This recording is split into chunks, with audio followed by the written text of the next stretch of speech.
My guest today is a sales trainer, an executive coach, a keynote speaker with over 40 years of experience. He looks a lot younger than that, realistically, though. He's as a hypnotist, he's a business strategist. Now, he's a specialist in helping salespeople and teams overcome mindset blocks. Now, this is the stuff that holds you back from peak performance, okay?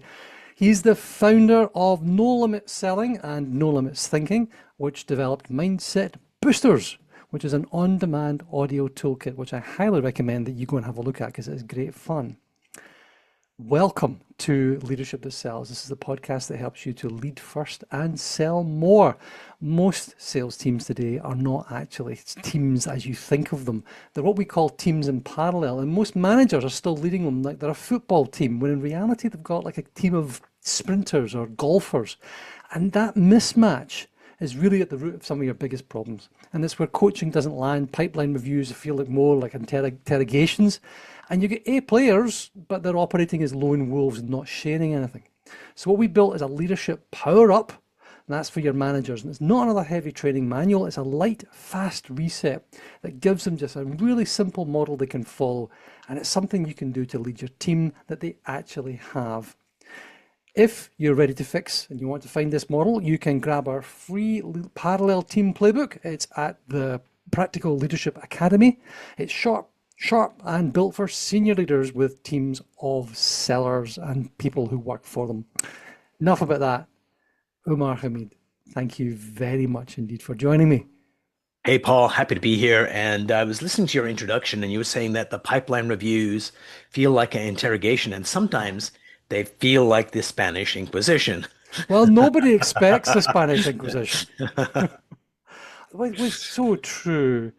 And especially, I mean, I've done this myself. I've generally speaking, I have a trail of victims behind me from all my leadership learnings. I don't say incompetence, although they were a lack of competence.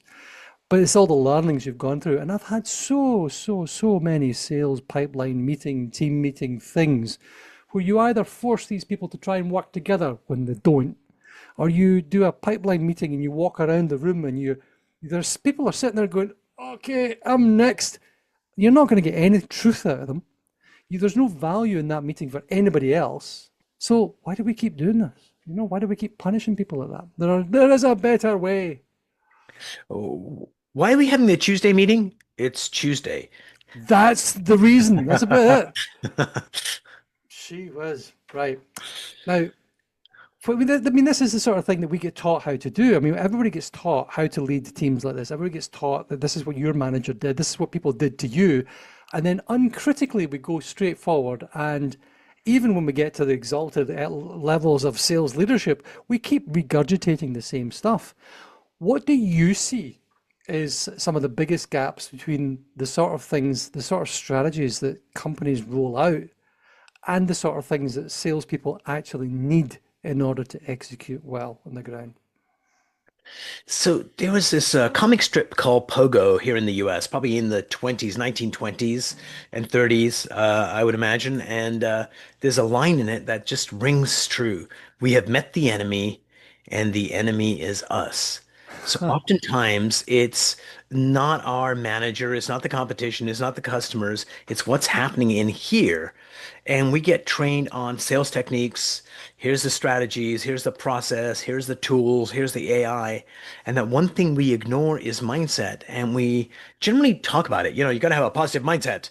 And I want you to listen to motivational stuff or watch a motivational movie. And that's going to change things. And it does sometimes for, a day or two. But if we could do a fundamental shift, it would be a game changer for us. And so let me ask you a question, Paul, in terms of, in a sales team, you've got three groups of players. You've got the A players, walk on water, do phenomenal things. You got the B players, and you've got the C players. Yeah. What percentage of a sales team do you think would be the A players? My experience is about 15. 15? Okay. And what percentage would be the B players? About 50. 50. So the question I have for you is this. and notice I'm ignoring the C players. They should be doing something else. Yeah. But the B players, how many B players have the capacity to step into the A column Hmm. but don't? Like what percentage of the B players have A potential? Mm. Again, from experience, I would say probably about a third of the B Yeah. players. Mhm. And for any organization, whether It's a it's huge like number. It's a huge yeah, number. whether it's like a multi-billion dollar global powerhouse or a small startup, that if we could get 30% of the B players to step into the A column, it Mhm. would be huge for the organization in terms of Overwhelming. Overwhelming. and using the same tools and the same processes. So here's what's really going on is that we have uh, what I call it is the three faces. One face is what I show the outside world. Mm. Look at me, I'm pretty, I'm amazing, I'm smart, I'm a great salesperson. Mm. And the other people are out there saying, I'm not good at sales. This isn't for me. I don't want to be that sleazy person. And both of those are illusions we show the outside world. Then we have something worse that I call the delusion. This is who we think we are. So the first person could be, I am fantastic at sales, I'm amazing, but internally it's like, I hope they don't figure out I'm a fraud or whatever's going on. And then there's a third space, which is the authentic us. Mhm. And it takes so much effort in maintaining this is what I show the outside world, this is what I think of myself, and I don't know who I am. So there's a lot of energy wasted, and you're also being untrue to yourself that creates a lot of stress and anxiety. And I think part of what we need to do for our salespeople is to get them to figure out who they are, what their hidden fears are that block them from stepping into the A column. And once we help them figure out what it is and overcome it, it just ignites a passion within them to go out and conquer and not only bring in more sales, but to enjoy the process a hell of a lot more than they did in the past. Enjoy the process. I think that's more than half the battle, right? You've got an awful lot of people, especially the C's and the bottom end of the B's, who don't like what they do. They don't come into work going, this is okay. Even just, this is okay. And I would settle Mm. for, this is okay. They come Mm. in going, I hate this. I hate you. I don't want to be here, but I'm getting my Yeah. paycheck. Really? And what a horrible place to leave people. What a And when horrible you thing to do. and when you were doing that, you were actually channeling these people because you were smiling when you were saying that, and that's what they do. It's like, oh, I love this job. There was It's this so fun. commercial. Oh my goodness. There was this commercial here in the U.S. It's this guy mowing his lawn, waving to the neighbors, smiling, and internally he's thinking, I'm drowning in debt. I don't think I can make this work, but he's smiling for everybody else. Mhm. And so the question is, you know, how we get stuck. Mhm. And then, of course, later on, we'll talk about how we get unstuck. And one of the areas that we get stuck is the beliefs that we hold about uh, ourselves, about sales, about money. And people have some really powerful beliefs around money. So at a conscious level, it's like, hey, man, I want to earn more. I want to go to the President's Club. I want to send my kids to a fancier school and all that stuff. But internally, they have a financial thermostat that's set by childhood beliefs around self-worth and money. And you could have someone that, a good example of that could be you've got someone that goes, their parents are like, you know, people with money are a bunch of jerks. All they do is take advantage of people, and they're the scum of the earth. You're 6 years old, you're picking this up from an authority figure, and it goes in as a belief, and it's lying there in your unconscious. And let's say this is like a black hole of gravity, and I want to earn more, and I'm going in that direction, but the gravity of this is so strong that it just curves us back into the orbit of less than, even though consciously we're driving for more finances, more success, but the internal part is saying, no, no, you'll turn into one of those jerks that your mother didn't like. And that's all happening in the unconscious level. And so we just can't figure out what the hell's going on. You've probably heard this. I take 3 steps forward and then all of a sudden I take 2 steps back. Yeah. I'm not sure why that's happening. It's the economy, it's the customers, it's they change my compensation plan when the reality is no, it's the internal thing that's saying you do not want to be that or you do not deserve. You do not deserve. That's the thing. You Yeah. do not deserve. It's you don't deserve happiness. You don't deserve success. You don't deserve, you know. Like, I mean, there's nobody who listens to us more than ourselves. Mm, And I mean, I think I first discovered the concept of self-talk maybe yes. 20 years ago. And it's a hypnotic thing. And I know you've studied hypnosis as well. As I mean, I'm not a hypnotist by any manner of means, but I've certainly studied it, Mm, along with persuasion, you know, everything from Jose Silva to Robert Cialdini, or I can never pronounce his name correctly, Norman Vincent Peale, mm. Napoleon Hill, all those guys. This has been around for a long time. There's a reason that How to Win Friends and Influence People was published in 1936 and is still in print. Right? There's a Yep. reason. And it's because that speaking to yourself about good things in a good way is a good thing to do. It's a biblical practice, you Mm. know? Whether you call it the Holy Spirit, whether you say it's just me and my inner voice, whether you're telling yourself that today is going to be a good day. And when things go wrong, and if you can capture that moment of something horrible going wrong, and you say, good, I broke my leg, good. Why? Why is it good? I don't know yet, but I'm going to find out. Yeah. All right? It's good. It's a good thing. So I was It's a just listening. miracle. I broke my leg. Yeah, must be, wasn't it? So one of the powerhouses in the world right now is China. And Uh-huh. I was listening to this YouTuber who actually is married to a Chinese woman and he's really familiar with both cultures. And they were asking him, you're an American. What's the difference between the American culture and the Chinese culture? He says, when things go terribly wrong in the Chinese culture, it's ingrained in them. Like, what's the opportunity in this defeat is like just in their DNA. Mhm. Like, we just got cut off from this market. Well, what's the opportunity? We got more supply. We can actually go into Africa with this, or Mhm. it's all mindset. And its culture also has an impact on mindset Mhm. because we live in this, it's almost like having a magnet that if you put iron filings on a piece of paper with magnet Yeah. underneath, they kind of align. And for a long, long time, the American magnetic field was uh, I can do anything. Mhm. I can start a $1 billion company out of my garage. Yeah. Anything is possible. And many That people have. This is and a beautiful thing. Yeah. that stupidity Yeah. allowed them to do magical things. Because if they looked at it like logically, it's like it makes no sense. But having that belief that I can do it is enough. And if you take a look at religious leaders or leaders that we follow like Gandhi and Mandela and all they had was the ability to hold a belief and make it contagious to get the people that were following them to go, I'd die for that.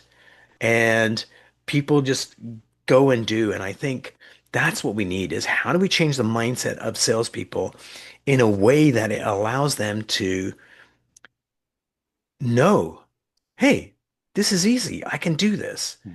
And later on, I'll show you a technique how to do that, like within 2 minutes. I'd love to. I'd love to do that. Just a thought. When you're sitting there in Toronto, and I think that the modern seller is a uniquely derived North American experience. It's a North American concept. Hmm. We didn't really have salespeople. We had hawkers, maybe, slightly Interesting. ish. In the UK? Yeah, kind of. You know, No. you do, but the concept of door-to-door sales, or it came from abundance. I have an abundance of. I have made more than I can consume, which was the American. We had the industrialization, but the Yes. American. I'm going to now take this and walk it into the next town and work out how to do it, and then advertising, and the drive and the success that you see both technologically going from a bicycle repairman in Kitty Hawk in Carolinas Hmm. to flying to the moon in 60 whatever it is years. And by the way, where's my jet car? Thank you. Yes. That sort of drive, enthusiasm, you know? I mean, the word enthusiastic, enthusios, it means to be filled with God, right? I mean, Yeah. good grief, it's like, yes, Here we go. And yet, so many I talk to salespeople who have call reluctance. I don't like picking up the phone. I just want to send them an email. So what? Really? So help us out with this mindset problem here, Umar. All Help right, us out. What do so we do? What do we do to fix this? so right now, as we're talking here, and dear listeners and viewers, go along on this journey with us, and you can put down in the comments what you thought of this exercise. So, Paul, right now on a scale of 0 to 100, what is your level of confidence right now? 100 would be somebody winning at the end of a Disney movie, and zero would be I just want to curl up under my desk. Confidence in what? Just right now, in confidence in your ability right now in this moment, Hmm. what number pops up? Just ask within and an answer pops Six, up. I would 67. 67. Okay, great. 67. So Uh, one day I asked this question and I asked people to write it down. And after they left, this happened to be a group of engineers. And I found one of the pieces of paper and it was 57.2 was what the engineer Magnificent. had written. It's okay. So 67, right? Excellent. So I want you to uh, think of a moment in time where you felt really, really confident. And it could have been winning in sports. It could have happened yesterday, winning a big deal, landing a date with your wife the first time. Like, what memory comes to mind where you felt really, really confident? Well, I'm actually ashamed to say this, and I'm quite happy that my wife doesn't really listen to these because it wasn't going for lunch with my wife the first day. Because I was really concerned about that because I really Mm, wanted to do well and I wasn't sure how well it gone. Turned out okay, but it was an on-stage moment, 500 people audience, big corporate event, and I was the nice. host, and we nailed it. Absolutely nailed it. I ended up doing a selfie, which is still in LinkedIn somewhere, with 500 people behind me and just a big selfie moment, and it was fabulous. And I was Nice. brilliant. So I want you to take a deep breath in, close your eyes for a moment, and I want you to go back to that moment when you're on the stage, holding that phone up and taking that selfie, and just go back and see what you saw. Mhm. I want you to hear what you heard, especially after the selfie, that kind of like, and then when you do those two things, you get to feel that confidence in your body. Where in your body do you feel that confidence? I'm feeling it in my upper chest. I'm feeling Upper it. chest, excellent. Hang on. How do you feel confidence? I didn't, I now I've thought about it. I'm saying, why do I feel confidence physically? But I Yeah, feel it up here. nice. Now I'm going to blow your mind. You ready? Close your eyes. Okay. See what you saw back then. Hear what you heard. Feel that confidence in your upper chest. Yeah. Now lift up one of your hands as if you're holding a large volume knob. Okay. It's good. And then figure out which way cranks that feeling up, clockwise or counterclockwise. Probably be clockwise. Yeah. Okay, crank it up even more so it just fills your entire chest. Crank it up so it goes to your head and your body. You can reset your hand and then crank it up even more. Okay. There you go. Now that you've got this here, I Hmm. want you to make a fist with that hand with the volume knob, and I want you to say yes. Yes. And then crank up the feelings a little bit higher. See what you saw? Crank it up. Is your entire body is filled. Fist, make a yes. Yes.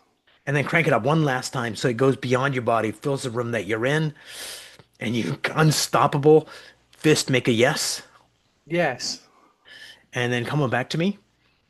Hmm.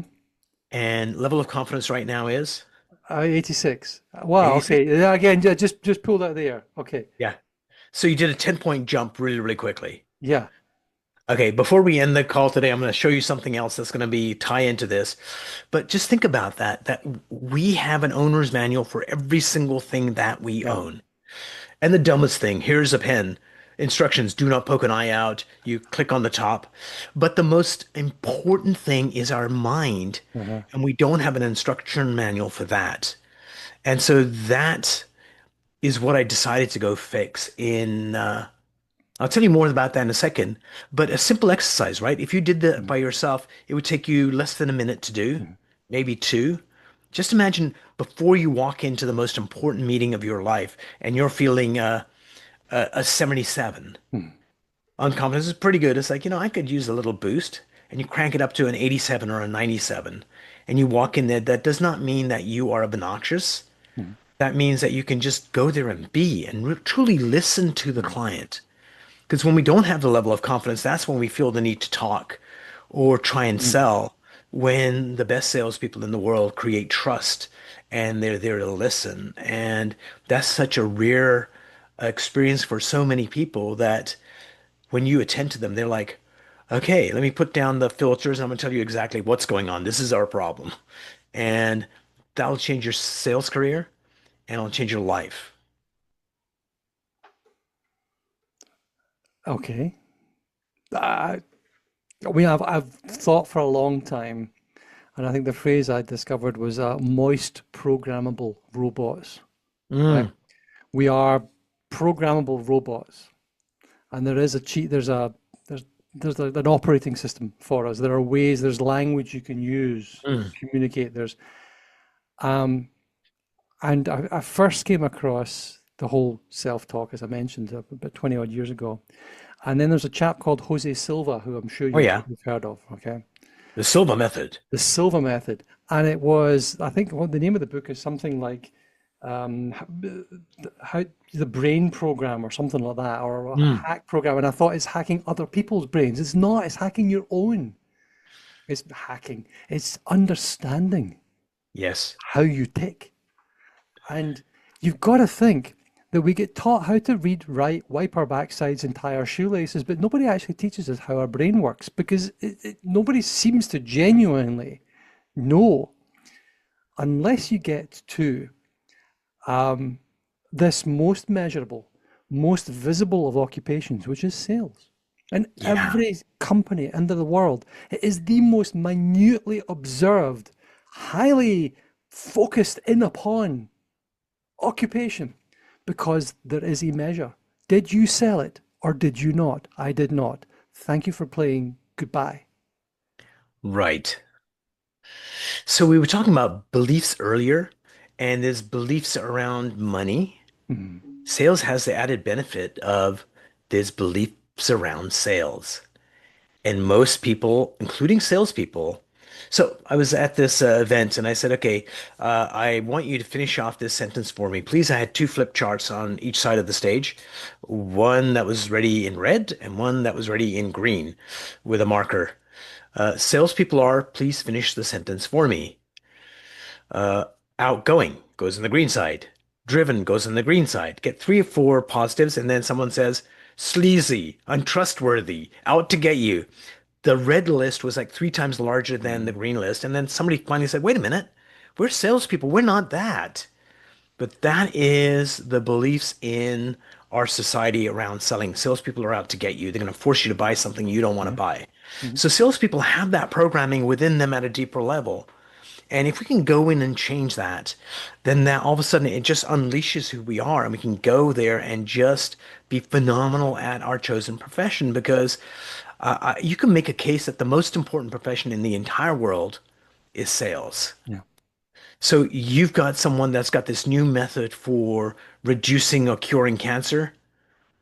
Nobody cares unless somebody sells something. Unless this person can communicate in a way that someone says, "Oh my God, this is amazing. Let's do more research so we can fund you," or let's start a company, that this would die with that person. Just think of how many books, how many ideas that would have changed the world Mhm. died on the vine because the person that was in charge of communicating it wasn't good at selling. And so I see it as our moral obligation Mhm. to help salespeople let go of that fear. And I'll give you a good example of this, Paul. I had this young kid, and I'll call him a young kid because that's what old people do. He's like early 20s, and he's like, hey, he's a realtor, and he goes into do listing appointments. That's, pretty much where you make the sale. And each time he goes in, he's selling houses like $600,000-ish kind of range. And he takes his team leader with him on these appointments. And what we find out is he's got a belief that I'm too young to be taken seriously. And so he comes in and we do a belief shift. We take that belief, we transform that belief into I can do anything. And a month later, he says, hey, by the way, for the last month, that thought has not entered my head that I'm too young. And by the way, I had this $3.5 million listing and I went in by myself and landed that listing. I don't need to take my manager anymore. So we didn't teach him a thing about how to do listing appointments, No. how to be braver, how to be more confident. It was just like, oh, this belief is holding you back. Let's transform that belief into something that elevates you up higher. And that's what my life's mission is. In April, it was about April 3rd in 2021, I was sitting in my house in Baltimore, Maryland, and the thought that came was, have you made an impact in the world? And the answer was no. And so I said, okay, if I stay in this comfortable house, my comfortable clients, my comfortable life, nothing's going to change. So within a month, I sold my house, got rid of all my possessions because do I want to put stuff in storage for like 4 years and then it's like I don't need it anyway? So I just got rid of everything and just started traveling, went on a quest like the ancients do. And what came out of that quest, and now it's like 5 years later, practically, and what came out of that quest was mindset boosters. Is what if we could empower people with the power of mindset on their phone that anytime they need help, that they would be a track, just like I guided you, that would be how to remove the anxiety or how to think at a higher level or 140 different of these tools. Mm.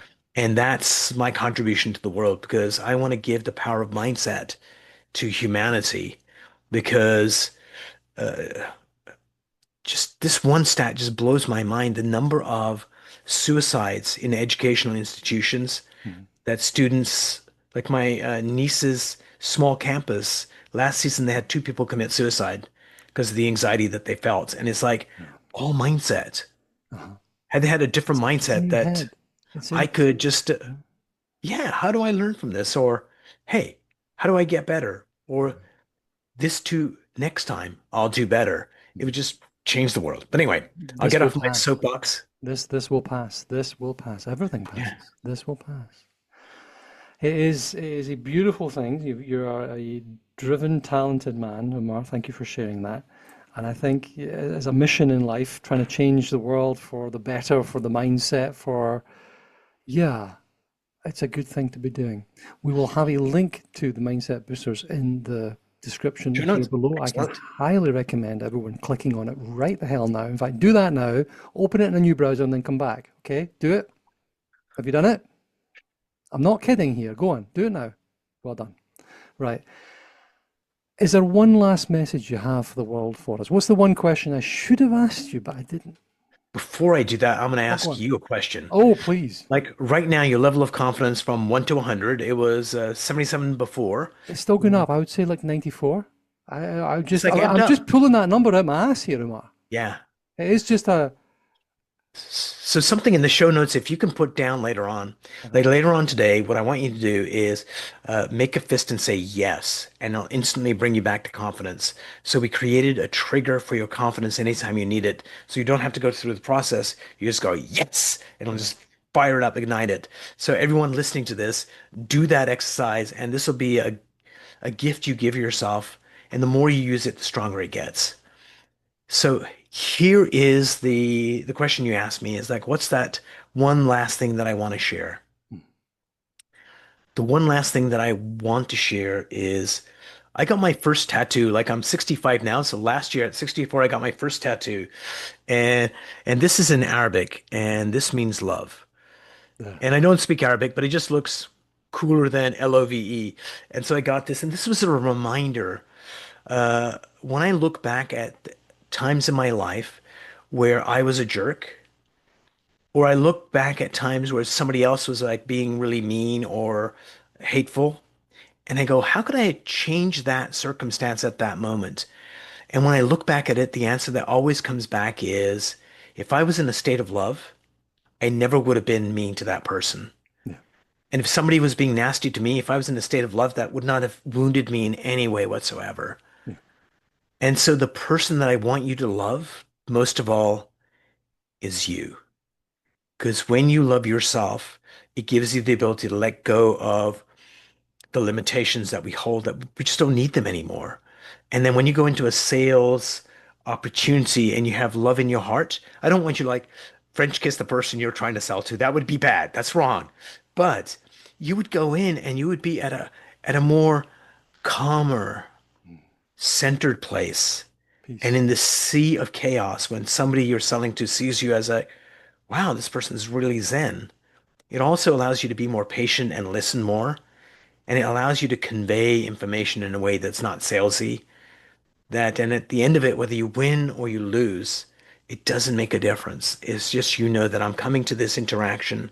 How can I honor this human being? So I'll tell you one last story, then hand it over to you. Yesterday, I went into my favorite restaurant. And there was a window washer washing the window. And as I walked by him, I kind of, coming from a place I love, I go, hey man, you're doing a really good job on the windows. And I can see the care you're taking in it. And as I start walking away, the guy goes, hey man, I love your energy. And it just created a friendship. And it wasn't to ingratiate myself. It's just coming from a place of love. You genuinely get to appreciate the people around you. Mhm. And when you do that, it changes things. And the person I want you to appreciate, of course, is yourself as well. Can I hear an amen? Amen. Umar Hameed, do everything in love. Thank you very much indeed for joining me. Thank you for this privilege. And everyone, go sell something, make the world a better place.